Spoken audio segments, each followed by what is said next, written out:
하나님께서 오늘 저와 여러분에게 주시는 말씀 요한복음 12장 23절부터 27절까지 말씀입니다. 하나님을 존중히 여깁니다. 바로 그 마음으로 저와 여러분 한 목소리로 읽겠습니다. 시작. 그들에게 대답하셨다. 인자가 영광을 받을 때가 왔다. 내가 진정으로 너희에게 말한다. 밀알 하나가 땅에 떨어져서 죽지 않으면 한 알 그대로 있고 죽으면 열매를 많이 맺는다. 자기의 목숨을 사랑하는 사람은 잃을 것이요 이 세상에서 자기의 목숨을 미워하는 사람은 영생에 이르도록 그 목숨을 보존할 것이다. 나를 섬기려고 하는 사람은 누구든지 나를 따라오느라. 내가 있는 곳에는 나를 섬기는 사람도 나와 함께 있을 것이다. 누구든지 나를 섬기면 내 아버지께서 그를 높여주실 것이다. 지금 내 마음이 괴로우니 무슨 말을 하여야 할까? 아버지, 이 시간을 벗어나게 하여 주십시오 하고 말할까? 아니다. 나는 바로 이 일 때문에 이때에 왔다. 아멘. 우리 앞뒤 좌우로 5명 이상 시작. 하늘 복 많이 받으세요. 하늘 복 많이 받으시고 땅의 복도 많이 받으시기 바랍니다. 하늘 복과 땅의 복이 풍성하게 넘치시기 바랍니다. 우리 오늘 설교 제목 한 번만 같이 읽어볼까요? 시작. 땅에 떨어져 죽는 길, 영광의 길. 그 길을 한번 걸어 보시겠습니까? 예수님께서 드디어 예루살렘에 입성하실 때 이스라엘 백성들은 전투마를 타고 오시는 왕을 기대하며 기다렸습니다. 로마의 압제로부터 이스라엘을 해방시켜 주실 메시아를 기다린 것입니다. 그러나 예수님께서는 전투마가 아니라 나귀 새끼를 타고 오심으로 그들이 기대하는 것과 다른 방식으로 평화의 왕이 되실 것을 암시해 주셨습니다. 그런데 그리스 사람 몇 사람이 예루살렘으로 예수님을 찾아오는 그런 사건이 일어나는데 바로 그 사건이 있고 난 뒤에 인자가 영광을 받을 때가 왔다. 이렇게 제자들에게 말씀하셨습니다. 요한복음에서 다른 거는 이 고난주간에 있었던 다른 거는 생략하고 특별히 이 사건을 성경에 기록해 주신 것은 예수님께서 이루실 평화는 단지 유태인들만을 위한 것이 아니라 이방인들까지 포함해서 모든 인류를 위해서 주시는 평화요 구원이라는 것, 바로 그것을 말씀해 주시는 것입니다. 그런데 인자가 영광을 받는다. 이것은 도대체 무엇을 의미하는 것일까요? 예수님께서 그것이 무엇인지 직접 설명해 주시죠. 내가 진정으로 너희에게 말한다. 아멘, 아멘, 너희에게 말한다. 정말로 중요한 이야기, 이건 정말로 중요한 이야기다. 그것을 지금 강조해서 먼저 말씀하시는 거죠. 그리고 난 뒤에 밀알 하나가 땅에 떨어져서 죽지 않으면 한 알 그대로 있고 죽으면 많은 열매를 맺는다. 예수님 당신이 지실 십자가는 겉으로 보기에는 땅에 떨어져 죽는 것처럼 보이겠지만 실제로는 땅에 떨어져 죽는 것처럼 보인 밀알 하나가 오히려 30배, 60배, 100배의 결실로 되살아나게 되는 것, 마치 그것처럼 당신 자신과 수많은 사람들의 부활로 당신의 십자가가 결실로 맺혀질 것이고 바로 그것이 영광의 길이라는 것을 천명하고 계시는 것입니다. 그리고 난 뒤에 이어서 또 부연해서 설명해 주십니다. 자기 목숨을 사랑하는 사람은 잃을 것이고 이 세상에서 자기의 목숨을 미워하는 사람은 영생에 이르도록 그 목숨을 보존할 것이다. 다음과 같이 여러분, 왜 살고자 발부둥 치는 사람은 죽고 오히려 죽기를 각오하고 땅에 떨어지기를 선택하는 사람은 영생에 이르도록 목숨을 보존하게 되는 이런 일이 일어나게 되는 것일까요? 여러분, 26절 끝자락에 그 답이 있습니다. 내 아버지께서 그를 높여주실 것이다. 하나님께서 살아계시기 때문입니다. 여러분, 바로 그것이 하나님께서 이 세상을 경영하시고 섭리하시는 창조주의 법칙이기 때문에 그렇습니다. 여러분, 열왕기상 17장에 엘리야와 사르밧 과부의 이야기가 소개되어 있습니다. 엘리야 선지자가 사르밧에 있는 과부를 찾아가지요. 그 과부는 오랜 가뭄 때문에 더 이상 먹을 것이 없어서 이제 아들과 함께 남은 밀가루 한 움큼 그리고 약간의 기름으로 이제 마지막 빵 한 덩어리를 만들어서 그것 먹고 죽으려고 작정한 그런 상황에 있었습니다. 그런데 엘리야는 바로 그 과부에게 먼저 엘리야 자신을 위해서 작은 빵 하나를 먼저 만들어서 자기가 먹게 하고 그 다음에 자기 아들과 자신을 위해서 빵을 만들어서 먹으라고 요구했습니다. 이것은 과부에게는 목숨과도 같은 그 마지막 밀가루를 하나님께 드리라는 그런 시험이었습니다. 죽기를 선택하라는 것입니다. 여러분, 사르밧 과부가 하나님을 믿고 그 마지막 밀가루로 엘리야를 위해서 빵을 먼저 만들었을 때 하나님께서는 그 가뭄이 끝날 때까지 그 밀가루통에 밀가루가 떨어지지 않게 해주시고 기름병에 기름이 없어지지 않는 그런 기적을 베풀어 주셨죠. 하나님께서는 도대체 왜 이렇게 일하시는 걸까? 여러분, 좀 너무 이상하지 않습니까? 좀 이해도 되지 않고 이렇게 왜 그렇게 하시는지 마음에도 들지 않지만 하나님께서 일하시는 방식은 늘 이런 것 같습니다. 여러분, 예수님께서는 한 소년으로 하여금 보리빵 5개와 물고기 2마리로 된 아주 작은 도시락 하나예요. 그 도시락 하나를 내놓게 하십니다. 여러분, 참 어린아이도 굶주리고 있었을 텐데 그 마지막 남은 도시락 하나 그거 내놓기가 쉬웠겠습니까? 그런데 그 소년이 그것을 내놓았을 때 말하자면 죽기를 선택한 것입니다. 예수님께서는 그것으로 장정만 5,000명이나 되는 군중을 배불리 먹이시고도 오히려 12광줄이나 남기는 풍성한 기적의 결실을 맺어 주셨습니다. 다음 가족 여러분, 이것이 우리 하나님께서 일하시는 방식입니다. 살고자 하는 자는 오히려 죽고 죽고자 하는 자는 살게 되는 것입니다. 예수님 당신께서 걸으셨던 길도 바로 그 길이었습니다. 그래서 하늘 보좌를 버리고 인간의 모습으로 이 땅에 오셨고 십자가를 향해서 뚜벅뚜벅뚜벅 거침없이 걸어가심으로 당신 자신과 저와 여러분에게 뿐만 아니라 온 인류에게 부활의 길, 구원의 문을 활짝 열어주신 것입니다. 영광의 길이 된 것입니다. 예수님께서는 제자들에게 분명하게 말씀하십니다. 나를 섬기려고 하는 사람은 누구든지 나를 따라오너라. 내가 있는 곳에는 나를 섬기는 사람도 나와 함께 있을 것이다. 그런데 다음 가족 여러분, 예수님을 섬긴다는 것은 무슨 뜻일까요? 여러분, 이 섬김이라는 이 단어 안에는요, 자발성이 함께 담겨 있습니다. 그런데 한번 생각해 보십시오. 빛이요, 생명이요, 창조주이신 예수님은 순종의 대상, 복종의 대상입니다. 여러분, 창조주 하나님께 예수님하고 복종하는 게 마땅하지. 여러분, 창조주 하나님 앞에 저와 여러분이 정말로 선택권이 있겠습니까? 그런데 예수님께서는 언제나 저와 여러분에게 선택의 기회를 주시는 것입니다. 여러분, 나에게 순종하는 사람이라고 표현하는 대신에 나를 섬기는 사람이라고 표현하신 것은 저와 여러분의 순종이 자발적인 선택이 되기를 강조하고 계시는 것입니다. 예수님을 섬기는 섬김은 자발적인 마음이 담긴 순종이요, 복종입니다. 지금 예수님께서 하나님 아버지를 향해서 바로 그 길을 걸어가고 계시는 거거든요. 그 십자가의 길로, 땅에서 떨어져 죽는 길로 자발적으로요, 제자들을 초대하시고 저와 여러분을 초대하고 계신 것입니다. 여러분, 예수님의 이 초대에 자발적으로 응답해서 예수님 계신 곳에서 예수님께 순종하면 그게 예수님 섬기는 거거든요. 하나님께서 그를 높여주실 것입니다. 다음 가족 여러분, 우리 하나님께서는 아무나 높여주시는 것이 아닙니다. 하나님께서 살려주실 때는 찾아오는 모든 사람을 살려주시는데요. 여러분, 높여주시는 것은 아무나 높여주시는 게 아니에요. 여러분, 높아지는 길이 여러 가지가 있어요.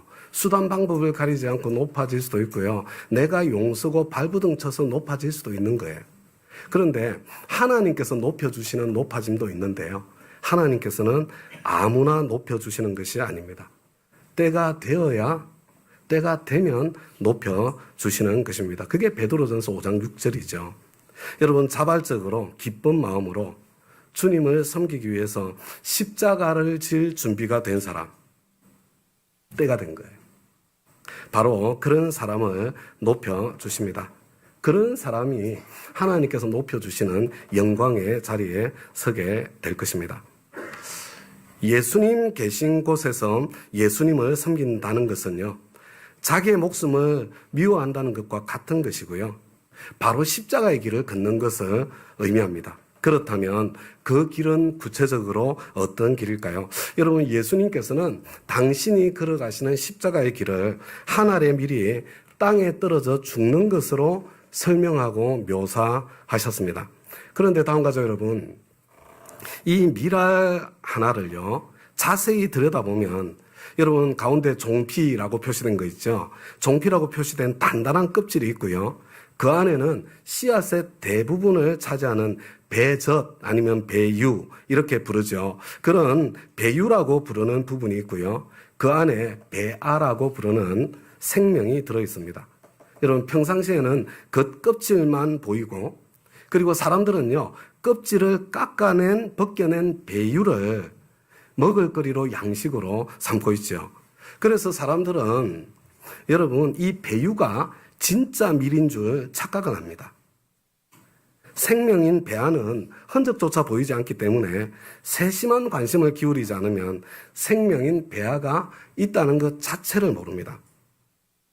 그러나 이 작은 씨앗 하나가 땅에 떨어져서 습기가 침투하면서 먼저 단단한 껍질이 깨지면 여러분 생명인 배아가 그때부터 꿈틀거리면서 발현되기 시작합니다. 그리고 배유도 겉껍질도 썩어 없어지고 죽어지면서 생명인 배아가 제대로 발현되도록 배아의 양식이 되는 것을 저와 여러분들이 보게 되는 것입니다. 한 알의 밀알이 땅에 떨어져서 죽는 것은 죽는 것처럼 보이지만 죽는 것이 아닙니다. 단단한 껍질이 깨지고 썩는 것이요.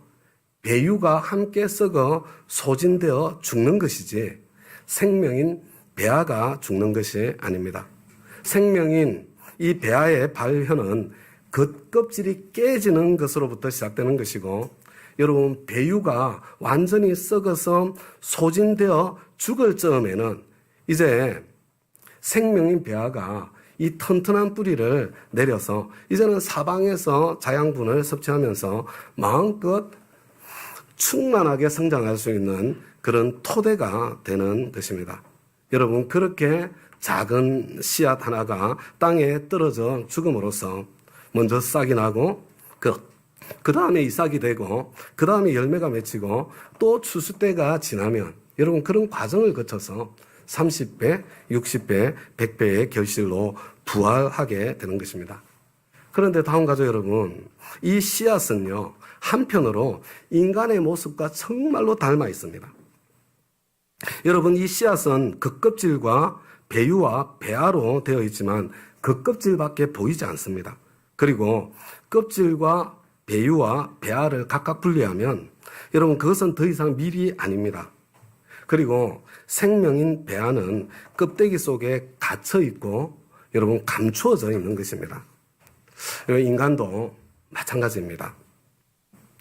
겉껍질 같은 몸이 있죠. 겉껍질 같은 몸이요.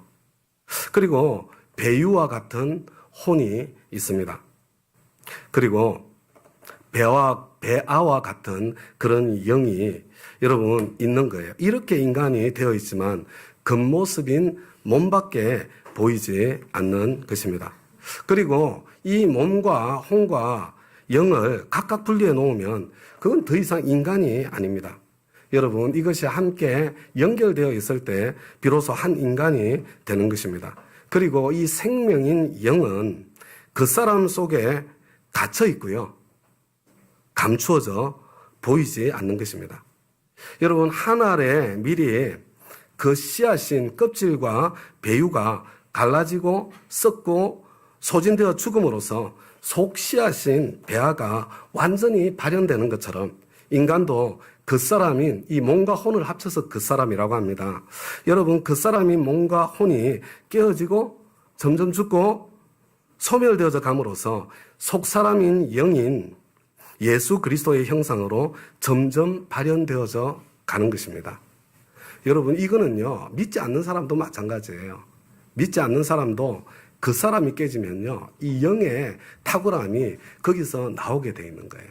그런데 저와 여러분 그리스도인들은 전혀 다른 차원을 가지고 있습니다. 저와 여러분이 예수님을 구주와 주님으로 영접할 때 여러분 성령님께서 내 안에 오시잖아요. 여러분 성령님의 거처가 계신 곳이 어디인 것 같습니까? 여러분 성령님이 계신 곳은 저와 여러분의 그 사람인 몸이나 혼이 아니에요. 여러분 그 사람 안에 있는 속사람인 저와 영의 자리가 바로 주의 영 성령님께서 거하시는 거처가 됩니다. 그렇기 때문에 저와 여러분의 영만 갇혀 있는 것이 아니라 저와 여러분의 안에 오신 성령님도 저와 여러분의 그 사람 안에 여러분 함께 갇혀 있는 것입니다. 여러분 옥합을 깨트려야 옥합 안에 담겨있는 향유의 그 아름다운 냄새가 사방에 뿜어질 수 있는 거죠. 질그릇에 담긴 보배는 질그릇이 깨어져야만 그 아름다움을 드러낼 수 있는 것입니다. 그것과 마찬가지로 저와 여러분의 그 사람이 깨지고 갈라지고 여러분 죽어야 저와 여러분 안에 계신 성령님께서 여러분 저와 여러분이 죽은 만큼 여러분 제대로 나타나서 저와 여러분을 통해서 일할 수 있게 되는 것입니다. 바로 이것을 사도 바울은 갈라디아서 2장에서 생생하게 설명해 주십니다. 나는 그리스도와 함께 십자가에 못 박혔습니다. 이제 살고 있는 것은 내가 아닙니다. 그리스도께서 내 안에서 살고 계십니다. 내가 지금 육신 안에서 살고 있는 삶은 나를 사랑하셔서 나를 위하여 자기 몸을 내어주신 하나님의 아들을 믿는 믿음 안에서 살아가는 것입니다. 여러분, 저와 여러분의 그 사람이 깨지고 죽은 만큼 내 안에 살고 계시는 성령님께서 그만큼 나타나셔서 저와 여러분을 통해서 역사하시고 일할 수 있는 것입니다. 여러분, 저와 여러분은요, 몸이 고통을 당할 때, 언제 몸이 고통을 당해요? 불편하고, 배고프고, 아프고, 괴로울 때. 여러분, 그러면 어떤 일이 일어나요? 저와 여러분의 몸이 불편하고 괴로울 때요, 저와 여러분의 자존심, 자아에고, 이 저와 여러분의 혼이거든요. 이 저와 여러분의 자존심, 자아에고가 실체를 드러내고 보여주기 시작합니다. 그때 진짜 내 모습이 보이는 거예요. 여러분, 바로 그 자존심, 자아에고가 갈라지고 썩고 죽어야 할 그 사람의 실체입니다. 다음 가족 여러분, 내 자존심, 자아에고가 작동할 때 주로 나타나는 감정이 뭔지 아세요? 여러분, 그게 기분 나쁘다는 감정입니다. 여러분, 몸이 불편하고 괴로우면 어떻게 돼요? 작고 사소한 일에도 기분이 팍팍 나빠지죠. 여러분, 그냥 자기의 실체를 더 빨리 더 쉽게 드러내주고 보여주는 것입니다. 저와 여러분은 기분 나빠서 때려치우고 싶어집니다. 기분 나빠서 삐지고 기분 나빠서 포근을 하고 폭발을 합니다. 우리는 기분 나빠서 순종하지 못하고 기분 나빠서 섬기지 못합니다. 여러분, 내 자존심, 자아에고에 흠집이 생기고 있기 때문에 그렇습니다. 다음 가족 여러분, 지금 한번 생각해 보시기 바랍니다. 기분 나빠서 삐지고 확 때려치우고 싶은 그런 일이요. 최근에 어떤 그런 일이 있었습니까? 집에서 최근에 집에서 기분 나빠서 때려치운 일, 여러분 어떤 일이 있습니까? 내가 오늘은 쓰레기를 한번 버려볼까 뭐 이렇게 했는데 아내가 쓰레기 좀 내다 버려. 그 말 듣자마자 기분이 팍 이렇게 나빠져가지고 에이씨 막 그런 때려치우신 그런 일은 혹시 없으셨습니까? 여러분, 죽고 사는 문제도 아닌데 왜 그렇게 기분이 나쁘셨어요? 여러분, 왜 기분이 나쁜지를 볼 줄 알아야 돼요. 여러분, 나의 자존심, 자아, 에고가 작동을 해서 그런 것입니다. 다음 가족 여러분, 그런데 내 인생에 이 기분 나쁜 일이 여러분 우연히 찾아온 일이라고 생각하십니까? 그렇지 않습니다. 여러분, 바로 그때가 내 그 사람을 깨트리시는 지금 하나님의 보이지 않는 손이 작동하고 있는 바로 그때입니다. 여러분, 내가 기분이 팍 나빠질 때 하나님의 손을 볼 줄 알아야 됩니다. 따라서 한번 해보겠습니다. 죽고 사는 문제도 아닌데 당신 뜻대로 합시다. 죽고 사는 문제도 아닌데 당신 뜻대로 합시다.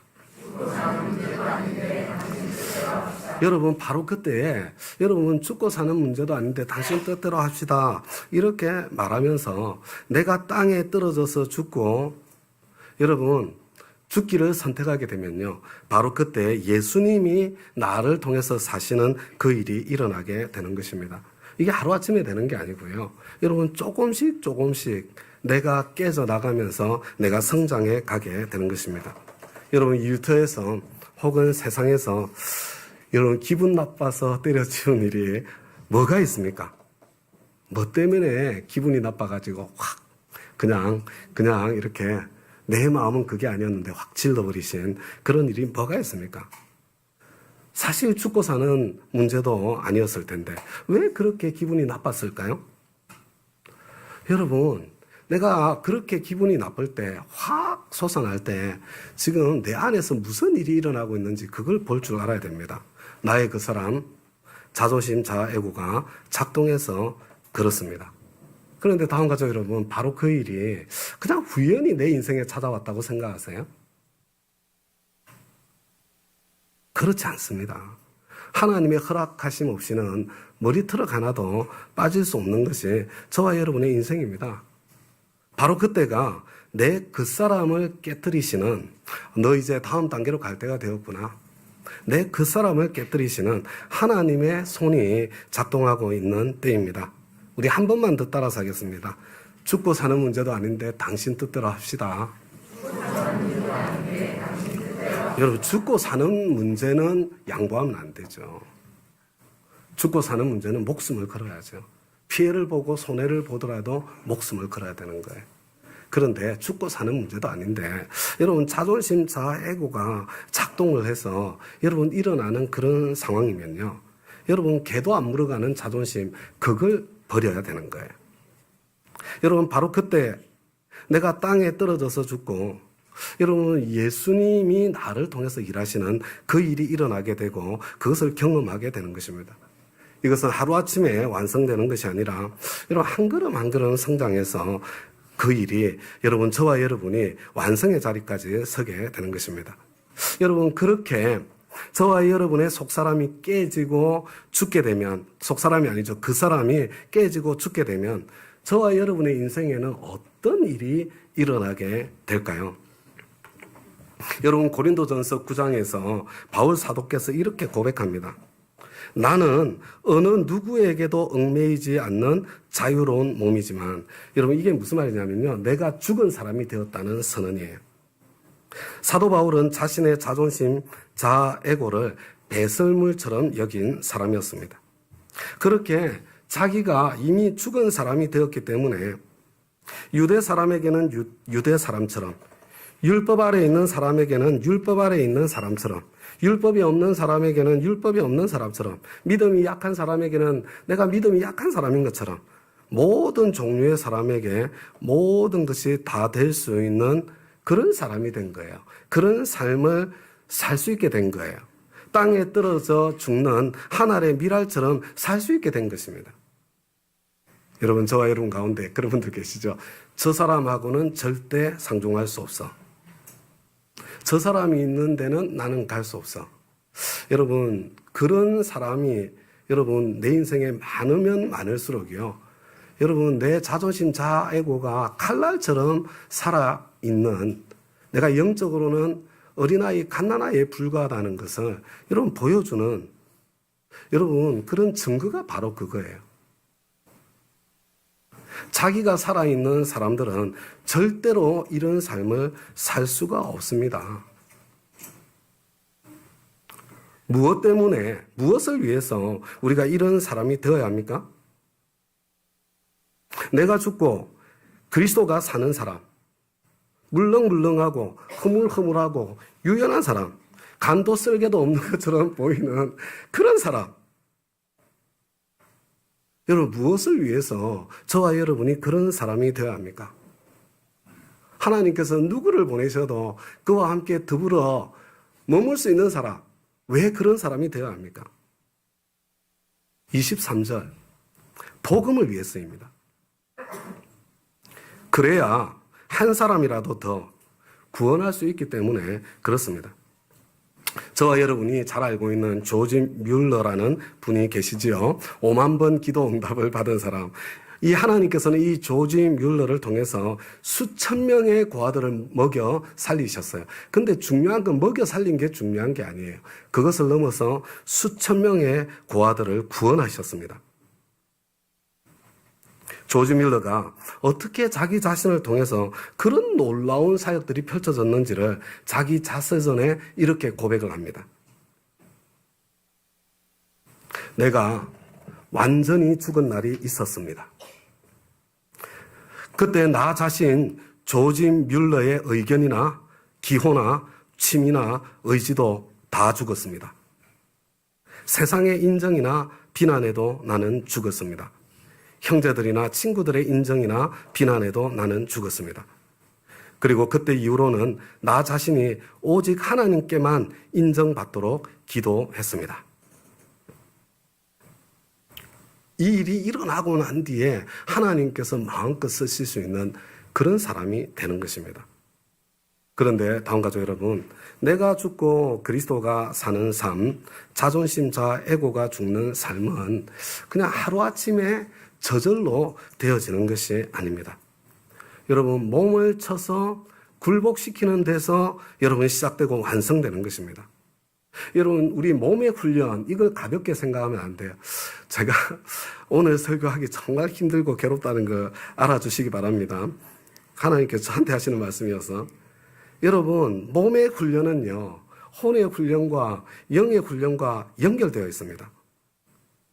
몸이 하고 싶은 대로 다 하게 그대로 내버려 두면 먹고 싶은 대로 먹고, 자고 싶은 대로 자고, 놀고 싶은 대로 놀고, 여러분 그렇게 살아보면요, 인생만 무너지는 게 아니에요.